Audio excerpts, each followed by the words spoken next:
ওই মেয়েটা ডাক দিয়ে বলেছিল, সুলাইমান কেন বিচার দিব তুমি জানো না? বলে নাও। সুলাইমান আলাইহিস সালাম ডাক দিয়ে বলেছিলেন, গো মা কেন তুমি বিচার দিবে তুমি একটু খুলে বলো। সুলাইমানকে মেয়েটা ডাক দিয়ে বলেছিল, বেটা ওই মেয়েটার কোলে যে বাচ্চা দেখতে পাচ্ছ? বলে হ্যাঁ। ওই বাচ্চাটা আমার কলিজা টুকরা বাচ্চা।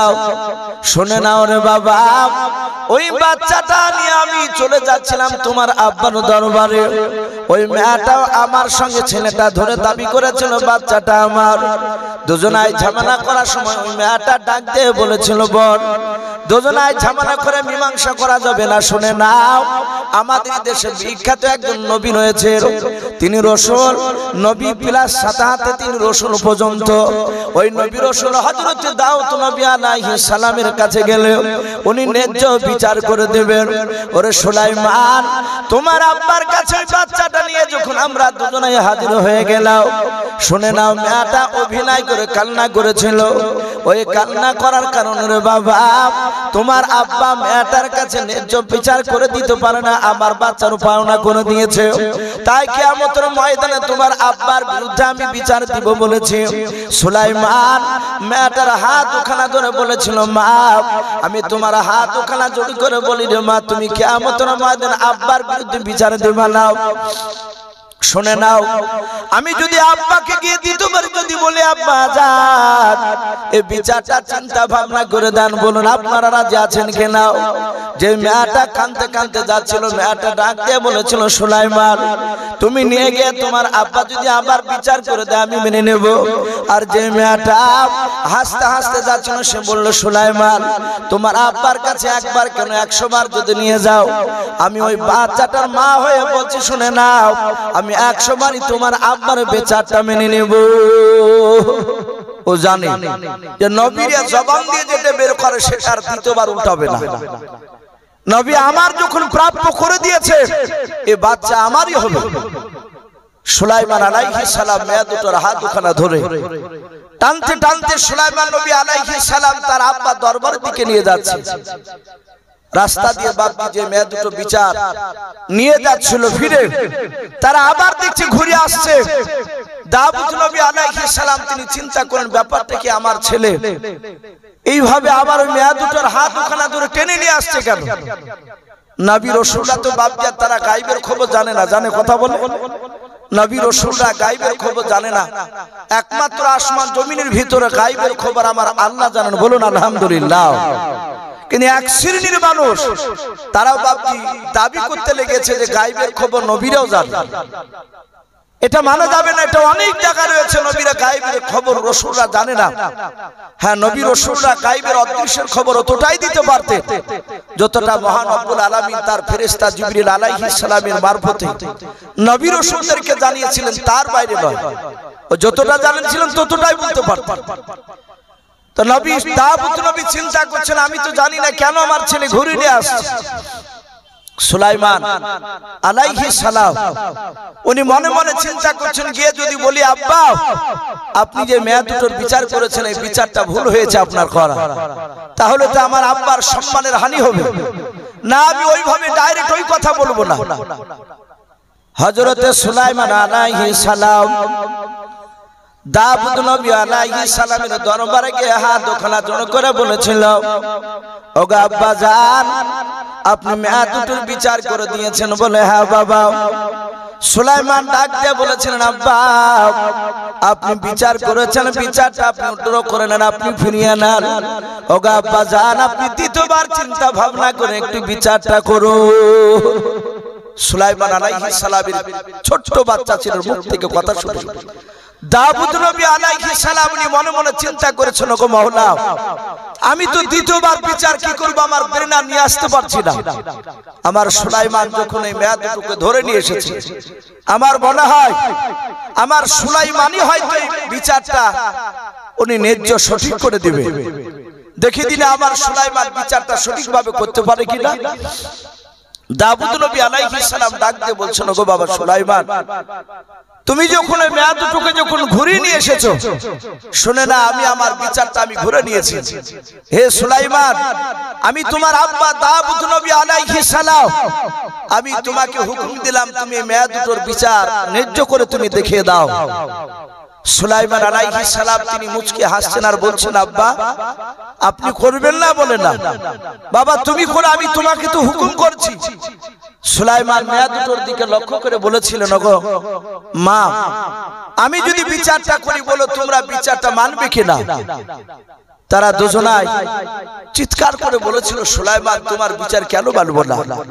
যে মেয়েটা কাঁদতে কাঁদতে যাচ্ছিল সে ভাবলো যদি সুলাইমান আমার করে দেয় বাচ্চাটা, তাহলে আমার বুকটা ভরে যাবে। আর যেই মেয়েটা হাসতে হাসতে যাচ্ছিল সে চিন্তা করছে ওর বাপ যে বিচার করেছে তার বাইরে তার ছেলে যাবে না। মনে হয় সুলাইমানও বিচার করে এই বাচ্চা রায় আমার দিকে পেশ করবে। সুলাইমান আলাইহিস সালাম বাচ্চাটা মেয়ের কোল থেকে নিলে, বলে মা বাচ্চাটা দেখ। দাউদ আলাইহিস সালাম তিনি বসে বসে দেখছেন, যেমন আমাদের সভাপতি সাহেব বসে আছে এইভাবে বসে বসে দাউদ নবী দেখছেন বাচ্চা ছেলে সুলাইমান কিভাবে বিচার করে।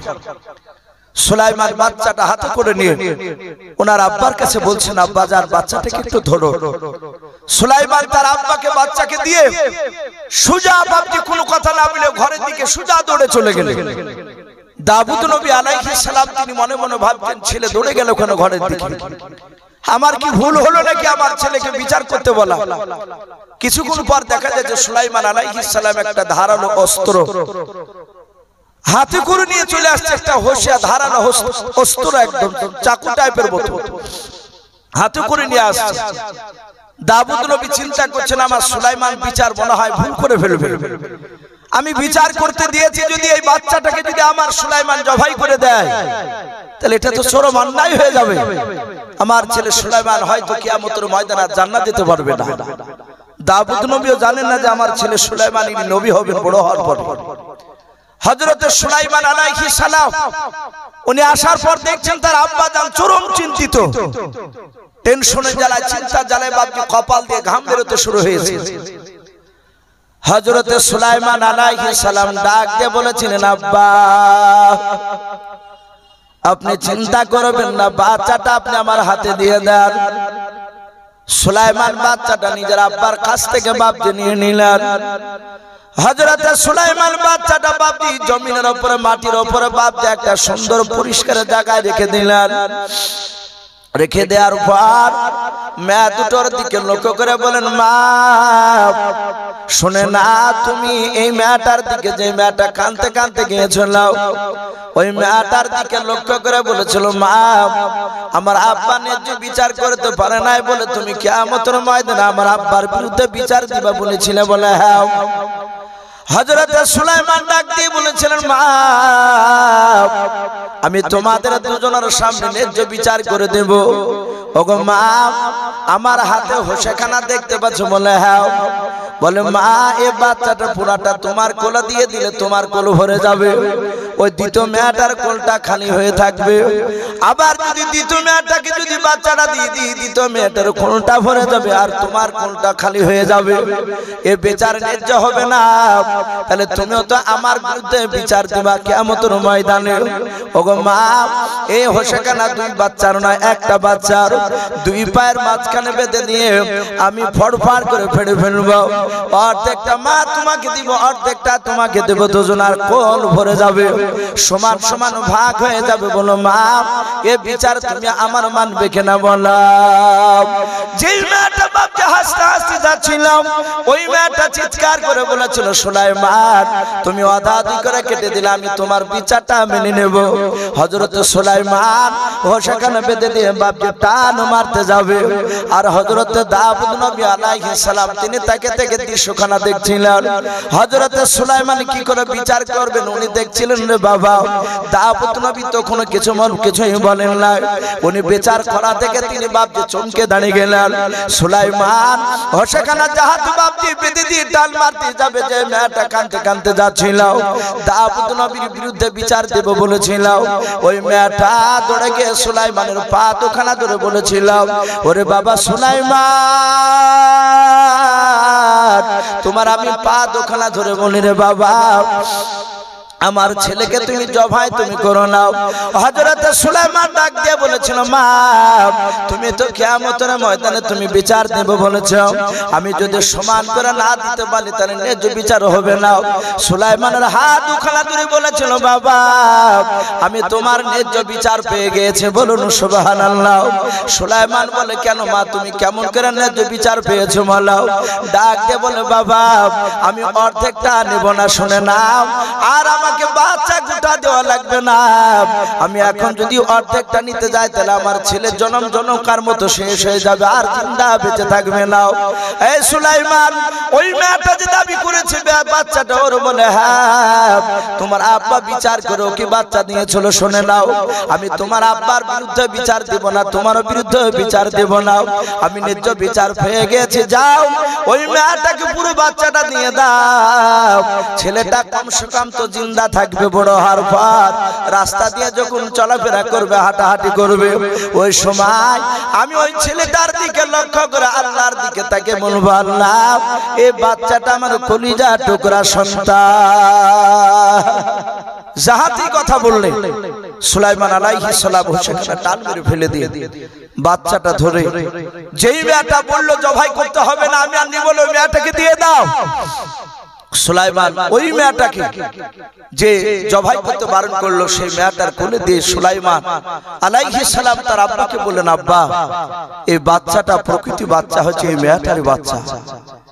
দাউদ নবী আলাইহিস সালাম তিনি বললেন, বেটা সুলাইমান এই মেয়েটার যে বাচ্চা প্রকৃতি তা তুমি বুঝলে কি করে? বলে, আব্বা ওই মেয়েটা বলেছিল আমি অধাদি করে জবাই করে দিলে আমি রাজি আছি তোমার বিচার। ও জানে এই বাচ্চা আমার নয়, এই বাচ্চা বাঁচলি কি আর মরলি কি। আর এই মেয়েটা জানে কলিজার টুকরা বাচ্চা অর্ধেকটা নিতে গেলে ছেলে আর জিন্দা থাকবে না। সুলাইমান আলাইহিস সালাম তার এই বিচক্ষণা বুদ্ধি দেখে ছোট্ট বালকা এত মেধা আল্লাহ দিয়েছিলেন। দাউদ নবী আলাইহিস সালামের হাতে বাবজি একটা আঙ্গুঠি ছিল। আপনারা হয়তো অনেকে মোবাইলে হয়তো আমার একটা বক্তব্য শুনেছেন, বাবজি আমি দাজ্জালের একটা ঘটনা বলেছিলাম, এইভাবে রেকর্ডিং করেছেন সব ছেলেরা। তাতে একটা জানোয়ারের বাবজি নাম করেছিলাম দাব্বাতুল আরদ, গোটা পৃথিবী বাবজি ভ্রমণ করবে। সেই জানোয়ারটার দুই হাতে বাবজি দুটো জিনিস থাকবে, একটা ডান হাতে থাকবে মুসা আলাইহিস সালামের হাতে যে আশা মুবারক লাঠি ছিল সে লাঠিটা থাকবে, আর ওই জানোয়ারটার বাবজি বাম হাতে থাকবে একটা আঙ্গুঠি। এই আঙ্গুঠিটা ছিল সুলাইমান আলাইহিস সালামের আঙ্গুঠি। সম্মানিত ভাইরা আমার, বাবা জীবনেরা, আঙ্গুঠির অনেক কথা এসেছে। আমি বলছিলাম এই নবী সুলাইমান আলাইহিস সালাম ছোট্টবেলায় এইভাবে ওনার আব্বার দুটো বিচার করাকে উনি পুনরায় বিচার করে দেখে দিয়েছিলেন। আল্লাহ এত বুদ্ধি দিয়েছিলেন, আল্লাহ নিজে বলছেন আমি তার বাপ এবং তার সন্তানকে আমি ইলম দান করেছিলাম। এই সুলাইমান আলাইহিস সালাম তিনি এত বড় বাদশা হয়েছিলেন। ইসলামের ইতিহাসে বাকি পাওয়া যায় গোটা পৃথিবী বাপটি শাসন করেছিল। গোটা পৃথিবীর বাপটি যারা বাদশা হয়েছিল মাত্র টোটাল 4 জন ব্যক্তি। কজন বললাম? 4 জন। দুটো ছিল মুসলমান আর দুটো ছিল বাপটি বেঈমান। আমরা জানি এখনো বাপটি গোটা পৃথিবীর দাদা আমেরিকা হতে পারেনি। আমরা অনেকে যুক্তরাষ্ট্র আমেরিকাকে দাদা বলি, ও দাদা হওয়ার চেষ্টা করছে। ও যদি পারতো তাহলে ফিলিস্তিনকে বাপটি কপি ধুলির সঙ্গে বাপটি মিশিয়ে দিত, মারছে মুসলমান। কিন্তু বাপটি এখনো তারা নত স্বীকার হয়নি, তারা মাথা নিচু করেনি। এই আমেরিকা বাপটি যতই দাদাগিরি কোনো পৃথিবীর এখনো হতে পারে, কিন্তু ইতিহাসে বলছে যে 4টে বাদশা গোটা পৃথিবী বাপটি তারা শাসন করেছিল। দুটো বেঈমান বাদশার, দুটো ছিল ঈমানদার বাদশা। আমরা জানি যে দুটো বেঈমান বাদশা বাপটি গোটা পৃথিবী শাসন করেছিল, তার মধ্যে থেকে একটা বেঈমান বাদশার নাম ছিল বখতে নাসার। আমরা অনেকে হয়তো আপনারা নাম শুনেছেন। এই গোটা পৃথিবীর বাপটি সে দাদা ছিল। দ্বিতীয় আর একটা বেঈমান বাদশা, তার নাম এসেছে নমরুদ। ইব্রাহিম আলাইহিস সালামের জামানায় যে কুখ্যাত জানোয়ার বাদশা ছিল নমরুদ, এই গোটা পৃথিবী বাপটি শাসন নাই শোষণ করেছিল। সে মানুষের উপর অত্যাচার চালিয়েছিল। এ দুটো ছিল বেঈমান বাদশা, আর দুটো বাপজি ইমানদার বাদশা। তার মধ্যে থেকে বাপজি একটা ইমানদার বাদশার নাম এসেছে জুলকারনাইন। কি নাম বললাম? জুলকারনাইন। কোরআন শরীফে বাপজি তার নাম এসেছে। বেশিরভাগ উলামারা লিখেছেন উনি বাদশা সেকেন্দার।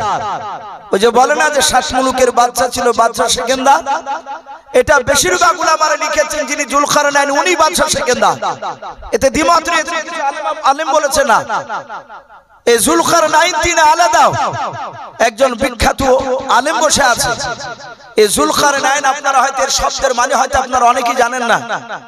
ওনাকে এই জুলকারনাইন এই কারণে বলা হতো, ওনাকে 2 শিংওয়ালা বলা হতো। তাফসীরে এসেছে ওনার মাথাতে 2 দিকে মা বোনেদের যেমন চুলের খোপা, আমরা ঝুঁটি বলি অনেকে, চুলগুলোকে জড়ো করে যেরকম বাঁধলে যেরকম একটু মোটা হয়, ওই রকম জুলকারনাইনের বাপজি 2 দিকে আপনার চুলের খোপার মতো ছিল। অনেকে বলতো যে আবের মতো দেখতে, শিং বেরিয়েছে তা মনে হতো, এই জন্য ওনাকে 2 শিংওয়ালা বলা হতো। এই জুলকারনাইন আল্লাহ এত বড় বাদশা বানিয়েছিলেন। তুলু শামস আর গুরুবু শামস, সূর্য যেখান থেকে উদিত হয় এবং সূর্য যেই জায়গায় গিয়ে অস্তমিত হয়ে যায়, ডুবে যায়, সেই জায়গার কাছাকাছি এই জুলকারনাইন গিয়েছিলেন। বলুন আলহামদুলিল্লাহ। শুধু তাই নয়, আমরা শুনেছি ইয়াজুজ মাজুজ বলে একটা দল কিয়ামতের আগে বেরিয়ে আসবে। কথা সত্য না মিথ্যা একটু বলেন বা? কথা সত্য। এই জুলকারনাইন এরা চরম অত্যাচার করেছিল সেই সময়। তারা গুহার ভিতর থেকে বেরিয়ে এসে মুসলমানের উপর আক্রমণ করত। এই জুলকারনাইন বাদশা যখন ওই এলাকায় যখন পৌঁছাচ্ছিলেন, ওখানকার মুসলমানরা ইমানদাররা জুলকারনাইনের কাছে হাত ধরে বলেছিল, বাদশা নামদার, এদের অত্যাচার থেকে আমরা বাঁচতে পারি নাই, আপনি একটু চেষ্টা করুন, এদের অত্যাচার থেকে আমরা কি করে বাঁচতে পারবো। হযরত জুলকারনাইন তাদের সাথে পরামর্শ নিয়ে তাদের ওই গুহার মুখখানা সীসা গলে ওই জায়গায় বাপজি উনি পাঁচিল করে দিয়েছে। কিয়ামতের আগে ওই পাঁচিল ভেঙে ওই ইয়াজুজ মাজুজরা বেরিয়ে আসবে, এখনো ভরা আছে। এই সেই জুলকারনাইন দ্বিতীয় আরেকটা বাদশা, তার নাম বাপজি হযরত সুলাইমান আলাইহিস সালাম। বলুন আলহামদুলিল্লাহ। এত বড় বাদশা, কিতাবে লিখেছে সুলাইমান কত বড় বাদশা। আমি আপনাদেরকে বলি বাপজি, সুলাইমান আলাইহিস সালাম যে সিংহাসনে স্টেজের উপর বসতে, স্টেজটা কত বড় ছিল জানা আছে বাপজি আপনাদের? স্টেজটা কত বড় ছিল? এই যে আজকে আমরা এই দমকল মানিকনগরে গ্রামে যে জালসার স্টেজের উপর বসে আছি, স্টেজটা কত বড় আমরা সকলে দেখতে পাচ্ছি। এখানে চেয়ার রাখা হয়, চেয়ার উপরে রাখলে খুব বেশি হলে 25 থেকে 30টা চেয়ার আর ধরবে, 50টা চেয়ার তো স্টেজের উপর আটবে না। আটবে কি কথা বলো? যদি 50টি যদি কোন রকম আটে, 60টি কিন্তু আর আটবে না। সুলাইমান যে স্টেজের উপর বসে থাকতে, কিতাবে লিখেছে বাপজি সুলাইমান হায়াতুল হাইওয়ান বলে একটি কিতাব, আল্লামা কামালউদ্দিন দামিরি কিংবা দিমিয়ারি রহমাতুল্লাহ আলাইহি, উনি এত বড় বুজুর্গ, আল্লাহ ওয়ালা উলামায়ে দেওবন্দের একজন বিখ্যাত বুজুর্গ।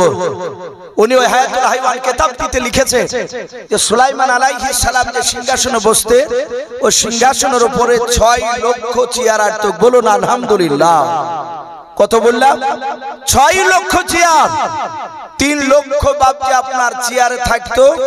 আপনারা যেমন চেয়ারের উপর বসে আছেন মানুষ, নবী সুলাইমান সিংহাসনের মাঝখানে বসে থাকতে, সুলাইমানের ডান পাশে বাপজি চেয়ারে 3 লাখ চেয়ারে আপনার আমার মতো মানুষ যারা ইমানদার মানুষ, তারা বাপজি ওই সৈন্য 3 লাখ বসে থাকতো। সুলাইমান আলাইহিস সালাম তার বাম সাইডে বাপজি সিংহাসন, তার যে চেয়ার 3 লক্ষ, ওই 3 লাখ চেয়ারে বাপজি বসে থাকতো। জিন বলে একটা জাতি আছে, শোনেন না? জিন। এই জিন জাতির মধ্যে থেকে বাপজি ইমানদার জিন 3 লাখ। তাহলে 3 লাখ মানুষ আর 3 লাখ জিন, টোটাল 6 লক্ষ। 24 ঘন্টা নবী সুলাইমান আলাইহিস সালামের দরবারে বসে থাকতেন। নবী সুলাইমান আলাইহিস সালাম তিনি বসে থাকতে, ওনার মাথার উপরে বাপজি সূর্যের তাপকে আড়াল করার কারণে কয়েক লক্ষ পাখি আল্লাহ তার তাবে করে দিয়েছিলেন। তারা ডানাতে ডানা মিলে বাপজি সুলাইমানের সিংহাসন উপরে ঘেরাও করে নিয়ে তারা ওখানে উড়ে দাঁড়িয়ে থাকতো। শুধু তাই নয়, আল্লাহ বলছেন আমি সুলাইমানকে এত হিকমত এত বাদশা দান করেছিলাম, এত শক্তি দিয়েছিলাম যে সুলাইমান আলাইহিস সালাম উনি সিংহাসনে বাপজি চেপে বাতাসের সাহায্যে বাতাসকে সুলাইমানের তাবি করে দিয়েছিলেন। আল্লাহ বলুন সুবহানাল্লাহ। ওই বাতাসের সাহায্যে সুলাইমান সিংহাসনকে নিয়ে বাপজি আকাশ পথে বাপজি তিনি উড়ে যাতায়াত করতেন। সুলাইমান আলাইহিস সালাম উনি জমিন থেকে আকাশ পথে কতটা উপর দিয়ে বাপজি উড়ে যেতে। আমরা জাহাজ দুই রকমের দেখতে পাই, একটা হাওয়াই জাহাজ আর একটা হেলিকপ্টার বলি না আমরা।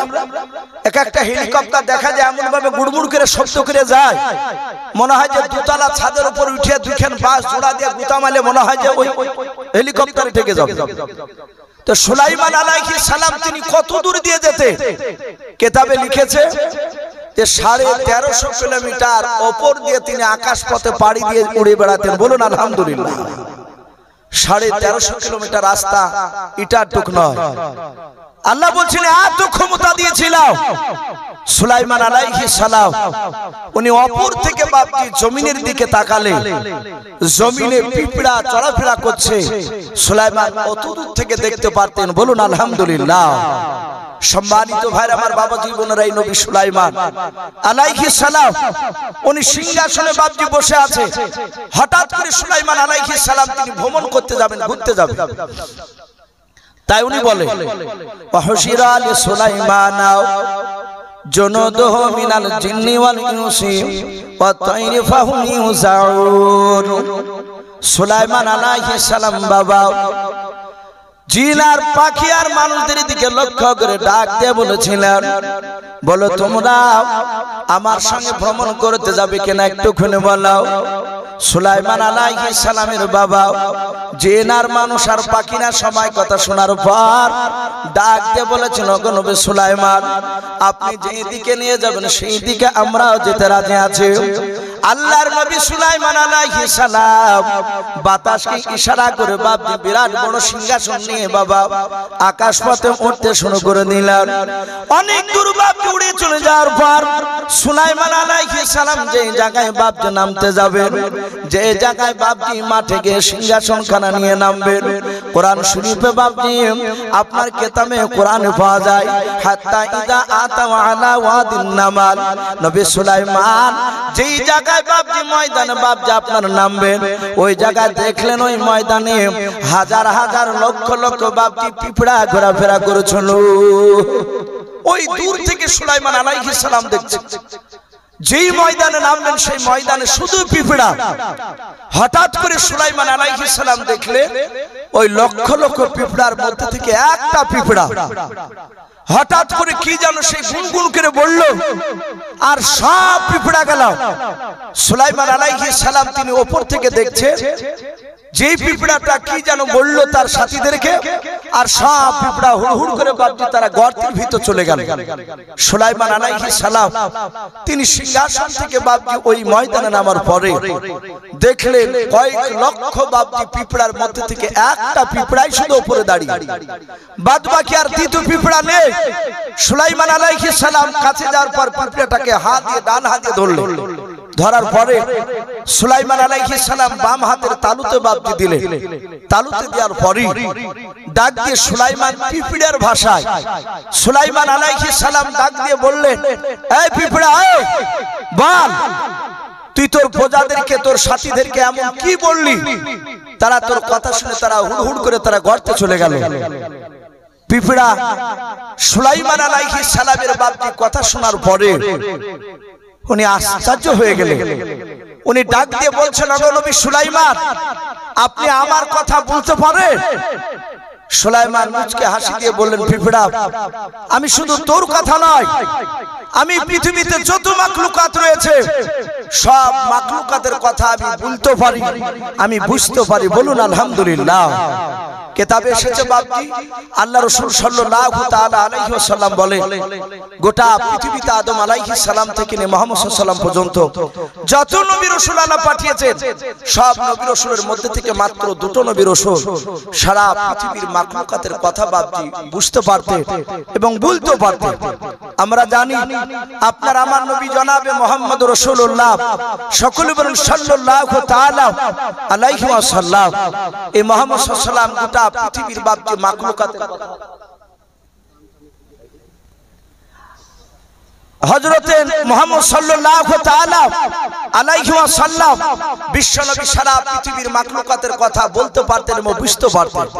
আমরা সকলেই জানি আল্লাহ রাসূল সাল্লাল্লাহু তাআলা আলাইহি ওয়াসাল্লাম যেদিন মক্কা থেকে বাপজি হিজরত করে মদিনায় চলে গিয়েছিলেন, মদিনাতে কিছুদিন থাকার পরে রাসূল সাল্লাল্লাহু আলাইহি ওয়াসাল্লাম একটা মসজিদ তৈরি করেছিলেন।